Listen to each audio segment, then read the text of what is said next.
بسم اللہ الرحمن الرحیم۔ طب انبیاء و اہل بیت کی 13ویں کلپ میں ہم آغا صاحب سے یہ سوال پوچھنا چاہیں گے کہ قبلہ صاحب، آپریشن کی طب اہل بیت میں کیا اہمیت ہے؟ بسم اللہ الرحمن الرحیم۔ حضور پاک صلی اللہ علیہ وسلم کے زمانے میں ایک اہل کتاب میں سے ڈاکٹر آئے مدینے میں، اور وہ آپریشن کر کے لوگوں کو ٹھیک کرتے تھے۔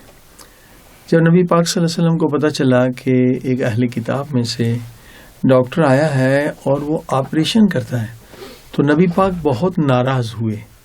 فرمایا کوئی بھی بیماری نہیں ہے دنیا میں جس کی دوا اللہ پاک نے خلق نہ کی ہو، تو یہ آپریشن کیوں کر رہا ہے؟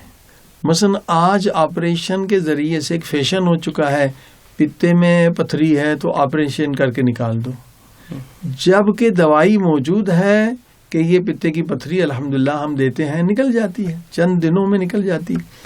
تو نبی پاک صلی اللہ علیہ وسلم نے کہا کہ یہ اچھا کام نہیں ہے، ناراحت ہوئے کہ ایسا نہیں ہونا چاہیے۔ تو آپریشن جو آج کل ہو رہے ہیں، جیسے دل کے آپریشن ہو رہے ہیں، الحمدللہ طب اہل بیت میں 2 دوائیں دے دیں تو وہ رگیں کھل جاتی ہیں، آپریشن کی ضرورت نہیں ہے۔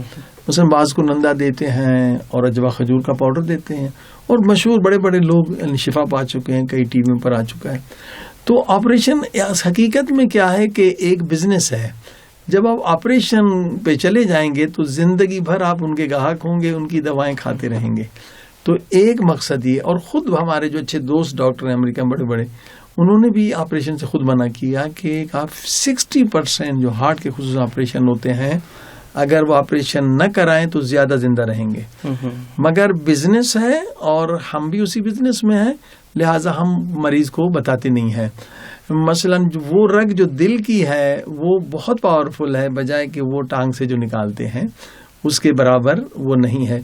تو لہٰذا یہ لوگوں کو انفارمیشن دینا چاہیے کہ آپ آپریشن کر کے بالکل آدھے ہو جاتے۔ ہمارا دوست کینیڈا میں تھا، وہ بیچارہ جمناسٹک کرنے والا اتنا مضبوط، اور جناب اس کو ڈرایا ڈاکٹروں نے کہ میں آپریشن نہیں کراؤں گا، کہ نہیں آگا، وہ پھنس نہیں رہا تھا ان کے ہاتھ میں نا، وہ نکل رہا تھا۔ تو وہاں کینیڈا میں $30,000 ملتا ہے ایک ہارٹ آپریشن سے، تو بڑی رقم ہے۔ اگر اس کو ڈرایا کہ آپ جہاز میں زیادہ جاتے ہیں نا تو جب اوپر ہوں گے تو آپ کو ہارٹ اٹیک ہو جائے گا، اور وہ بیچارہ مجبور ہو کے اس نے آپریشن کرایا۔ اب وہ کہتا میں آدھا رہ گیا ہوں۔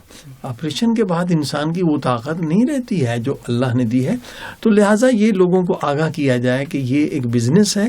البتہ کچھ آپریشن ضروری بھی ہوتے ہیں، اور وہ پہلے بھی زمانے میں ہوتے، جیسے اگر ہڈی ٹوٹ جائے، اب وہ جو ہڈی کے مسائل ہوتے ہیں پہلے زمانے میں بھی ایسے حکیم تھے، اور آج بھی جو ہڈی جوڑنے کے لحاظ سے جو آپریشنز ہوتے ہیں اس میں کوئی بھی خطرہ نہیں ہے۔